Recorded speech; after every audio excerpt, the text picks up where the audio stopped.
AP మండలిలో Indapur నెయ్యిపై YCP వాయిదా తీర్మానాన్ని చైర్మన్ తిరస్కరించారు. దీంతో ఇందాపూర్ హెరిటేజ్ సంబంధాలపై చర్చించాలని వైసీపీ డిమాండ్ చేసింది. చీజ్ ప్యాకెట్ చూపించి నెయ్యి అంటున్నారని, ఆధారాలు చూపిస్తే ప్రభుత్వం సమాధానం ఇస్తుందని మంత్రి అచ్చెన్నాయుడు అన్నారు.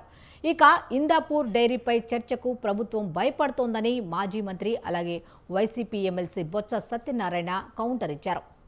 హెరిటేజ్ వెబ్సైట్లో ఆధారాలు చూపిస్తున్నామని, అలాగే చర్చ పెట్టాలని బొత్స డిమాండ్ చేశారు.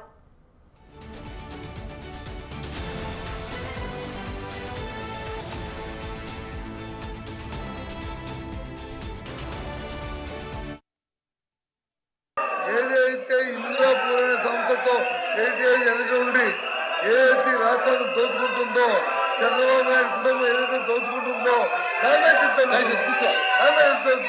ముందు ఎవరైతే ఆ దేవదేవులను తీసుకొచ్చి వీధిలో పెట్టి దోపిడీ చేస్తామని అధ్యక్ష, ఇలాంటి పరిస్థితులు ఎక్కడైనా ఈ రాష్ట్రంలో చూసామని చర్చ రండి. మీ వెబ్సైట్ లో ఉన్న ఏదైతే ఉందో అధ్యక్ష ఇదో చెప్పారు, ఇదో పంపిస్తాను. చూడండి, ఆన్సర్ ఈ సభలో చెప్పాము అధ్యక్ష. 3 రోజులుగా కావాలని చెప్పి ఒక రెప్యుటేషన్ కలిగినటువంటి హెరిటేజ్ సంస్థ యొక్క ప్రతిష్టని భంగం కలిగించడానికి ఈరోజు ప్రతిరోజు ఈ ఇష్యూనే తీసుకొస్తున్నారు అధ్యక్ష. నేను మొన్నే చెప్పాను, ఏదైతే ఇందాపూర్ డైరీకి హెరిటేజ్కి ఎక్కడైనా సరే ఏ సమంత సంబంధం ఉంది అంటే ఆధారాలు మీరు తీసుకురండి. ఒక్క చిన్న ఆధారం ఉన్నా గంట అయినా, రోజైనా, 10 రోజులైనా చర్చించడానికి సిద్ధంగా ఉన్నామని మేము చెప్పినా సరే వాళ్ళు ఒక్క ఆధారం కూడా తీసుకురాలేదు అధ్యక్ష. తీసుకురాకపోగా నేను మాట్లాడినటువంటి మాటల మీద బయటికెళ్ళి leader of opposition press meet పెట్టాడు అధ్యక్ష. ఏమని పెట్టాడు? ఆధారాలు చూపించాడు అధ్యక్ష.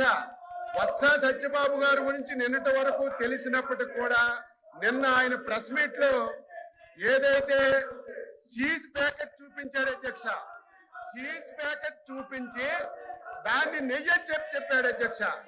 ఎంత దారుణం అధ్యక్ష! కనీసం ఒక సీనియర్ మెంబరు ఈ సభలో లీడర్ ఆఫ్ అపోజిషన్ కి చీజ్ కి నెయ్యికి కనీసం వ్యత్యాసం కూడా తెలియలేకుండా ఇష్టానుసారంగా మాట్లాడారు అధ్యక్ష. దాని మీద హెరిటేజ్ సంస్థ లీగల్ నోటీస్ కూడా ఇచ్చారు. దానికి ఆన్సర్ చేయాలి.